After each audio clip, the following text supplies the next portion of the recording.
तीन बहनों की लालची भाभी। करिश्मा, रेशमा और मनीषा तीन बहनें हैं।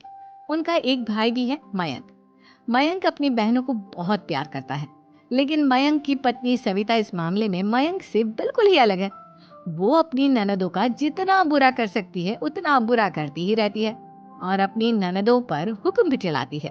करिश्मा, करिश्मा, तुमने अभी तक नाश्ता नहीं बनाया? तुम्हारे भैया को ऑफिस जाने में देर हो रही है। हाँ भाभी, बस अभी बनाती हूँ। करिश्मा, तुम ये ढीलापन छोड़ दो। कल को पराए घर जाना है। वहाँ अगर तुम इस तरह से काम करोगी तो लोग क्या कहेंगे कि माँ ने और भाभी ने कुछ सिखाया नहीं। और तुम्हारी दोनों बहनें कहाँ हैं? अब रेशमा मार्केट गई है और मनीषा सो रही है। क्या? सुबह के 8 बज रहे हैं और ये महारानी अभी भी सो रही है? ये कहते हुए सविता अपनी सास दुर्गा देवी के पास जाती है। माँ जी, देख रही हो अपनी बेटियों की तौर तरीके? क्या हुआ बहू? सुबह सुबह क्या कर दिया मेरी बेटियों ने? अरे एक तो अभी अभी उठकर किचन में गई है, दूसरी सुबह सुबह बाहर चली गई और तीसरी अभी तक सो रही है। क्या करूं मैं इन तीनों का? मैं तो परेशान हो गई हूँ। जा जाकर उठा उसे और रेशमा से मैं बात करती हूँ। सविता सीधा मनीषा के कमरे में जाती है और उससे कहती है, महारानी जल्दी उठो, सूरज सर पर आ गया है। भाभी थोड़ी देर और सोने दो ना, मैं रात को लेट सोई थी। वो क्या है ना, यूनिट टेस्ट चल रहा है। शराफत से उठती है या नहीं, या फिर पानी की भरी बाल्टी डालूं तेरे ऊपर? नहीं नहीं भाभी, मुझे बिस्तर में नहीं नहाना, उठती हूँ मैं। मनीषा जल्दी से उठकर बाथरूम में चली जाती है। सभी आराम से बैठकर नाश्ता कर रहे होते कि तभी रेशमा बाजार से हाथ में सामान लिए आ जाती है। रेशमा को देखते ही सविता उस पर बरस पड़ती है। लो, आ गई महारानी। ऐसा भी क्या सामान लाना था जो सुबह आंख मलते ही बाजार की तरफ रवाना हो गई? भाभी, कल आप ही तो चीख रही थी कि घर का सारा सामान मुझे ही लाना पड़ता है, घर में किसी को भी किसी काम से कोई लेना देना नहीं है। अब मैं बाजार जाकर सामान ले आई तो आपको इस बात से भी तकलीफ हो रही है? देख रही हो माँ जी, अपनी बेटी की जुबान कैंची से भी तेज चलती है। और मयंक, आप तो कुछ कहेंगे नहीं अपनी लाडली बहन को। रेशमा, अपनी भाभी से ऐसे बात नहीं करते। चलो माफी मांगो। भैया, मैं क्यों माफी मांगू? आप भाभी से बोलिए ना कि हम पर कम हुक्म चलाया करे। हम इस घर की बेटियां हैं और आपकी पत्नी की ननद है, नौकरानी नहीं। लो कर लो बात। इनकी भलाई के लिए कुछ भी बोलो तो इन्हें बुरा लग जाता है। इस घर में यही इज्जत है मेरी। देख लो माँ जी, आपकी बेटी किस लहजे में मुझसे बात कर रही है। सविता वहां से चली जाती है। मयंक को बहुत गुस्सा आता है, वो भी वहां से चला जाता है। फिर करिश्मा रेशमा को समझाती है, रेशमा, तुम्हें भाभी से माफी मांग लेनी चाहिए थी ना। लेकिन दीदी, मैंने कुछ किया ही नहीं, तो मैं माफी क्यों मांगू? हाँ का रेशमा दीदी, रेशमा दीदी जैसे ही घर में आई भाभी ही उन पर चिल्ला रही थी। हाँ, मैं मानती हूँ कि गलती भाभी की थी। मैं तो इसलिए बोल रही हूँ कि भाभी ने माँ को तो पूरी तरह अपने वश में कर लिया है। वो हमारी बात सुनती ही नहीं।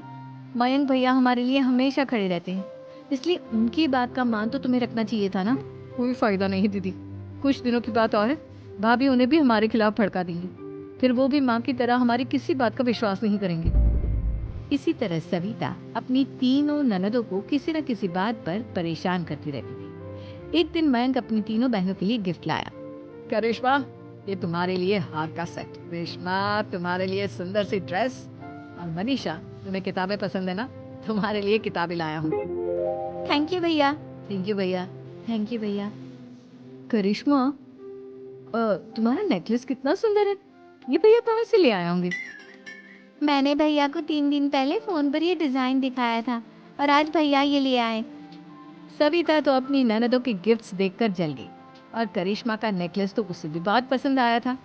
अपनी बहनों के लिए कितना अच्छा नेकलेस लेकर आए हैं, मुझे कभी कोई गिफ्ट नहीं दिया, मैं आज ही ये हार चुरा लूं। रात में सविता करिश्मा का हार चुरा लेती है और इसी तरह उसे अपनी ननदों की जो भी चीज अच्छी लगती वो उसे मांगती नहीं, बल्कि रात के अंधेरे में चुरा लेती। इसी तरह दिन बीतते गए और सविता ने मयंक के दिल में भी उसकी बहनों के लिए नफरत पैदा कर दी। एक दिन मयंक ने करिश्मा और रेशमा के लिए रिश्ता देखा और ये बात उसके घर में सबको बताई। माँ, करिश्मा और रेशमा के लिए बहुत अच्छा रिश्ता आया है, तू लोग कल इन्हें देखने आ रहा है, आप और सविता मिलकर सारी तैयारी कर लेना। ये सुनकर करिश्मा और रेशमा खुश हो जाती है, लेकिन सविता सोचती है, अगर इन दोनों बहनों की शादी हो गई तो घर और बाहर का काम कौन करेगा? मनीषा तो एक नंबर की कामचोर है, उससे तो किसी बात की उम्मीद लगाना ही बेकार है। मुझे इस शादी को रोकना होगा। अगले दिन सभी लड़के वालों के स्वागत की तैयारी करने में लगे होते हैं। तभी मयंक अपनी बहनों से आकर कहता है, तैयार हो गई तुम दोनों? देखो दोनों लड़के बहुत अच्छे हैं, मैं कोई कसर नहीं छोड़ना चाहता, इसलिए तुम उनके सामने अच्छे से बिहेव करना और अपनी भाभी से लड़ने मत लग जाना। करिश्मा, तुम वो नेकलेस पहन लो ना जो मैं तुम्हारे लिए लाया था। भैया मैं बहुत देर से वो नेकलेस ढूंढ रही हूँ, लेकिन मुझे मिल ही नहीं रहा। क्या तुमने नेकलेस खो दिया? तुम्हें पता भी है वो कितना महंगा था? तुम कोई काम ढंग से नहीं कर सकती। मयंक गुस्से में वहां से चला जाता है। थोड़ी देर बाद लड़के वाले भी आ जाते हैं। वो दोनों बहनों को पसंद कर लेते हैं और रिश्ता पक्का हो जाता है। लेकिन सविता के दिमाग में तो कुछ और ही खिचड़ी पक रही थी। वो पंडित जी के पास करिश्मा की कुंडली लेकर जाती है और उन्हें पैसे देकर करिश्मा की कुंडली बदलवा देती है। जब लड़के वालों के पास करिश्मा की कुंडली जाती है तो वो दुर्गा को फोन करते हैं। बहन जी, हमने करिश्मा की कुंडली अपने पंडित जी को दिखाई थी। आपकी बेटी की कुंडली नहीं बल्कि दोषों का पिटारा है। देखिए, मैं और मेरे पति इन सब बातों में बहुत विश्वास करते हैं, इसलिए हम आपकी बेटी से अपने बेटे की शादी नहीं करा सकते। इस तरह करिश्मा का रिश्ता टूट जाता है और सभी घर वालों को बहुत दुख होता है। अब कविता सोचती है, चलो करिश्मा का तो रिश्ता टूट गया, अब रेशमा का भी रिश्ता तोड़ना है। क्या करूं? अब सविता आवाज बदलकर किसी अननोन नंबर से रेशमा के होने वाले ससुराल में फोन करती है। हेलो, मैं कौन हूँ कौन नहीं ये आपके लिए जानना जरूरी नहीं।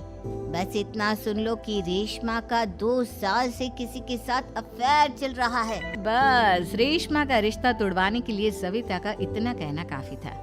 अब रेशमा का भी रिश्ता टूट गया। मयंक और दुर्गा देवी ने रेशमा को खूब खरी खोटी सुनाई और उससे बार बार उस लड़के के बारे में पूछने लगे।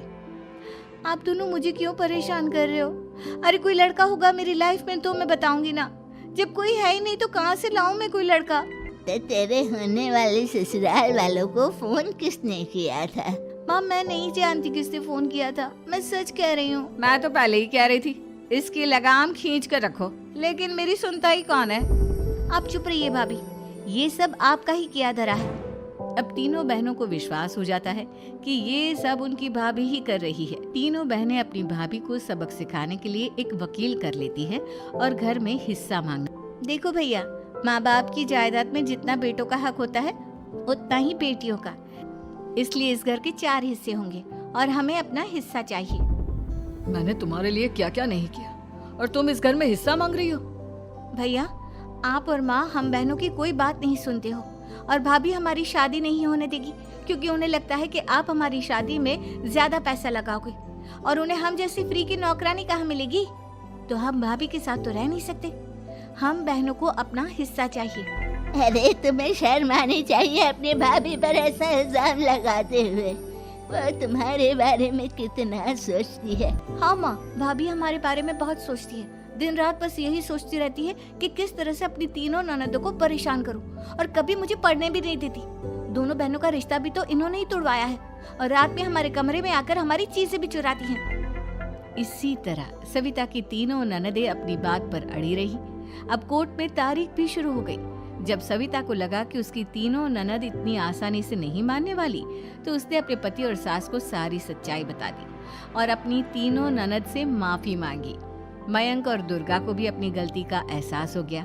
अब सविता खुद करिश्मा और रेशमा के लिए अच्छा रिश्ता ढूंढती है और उनकी शादी करवाती है।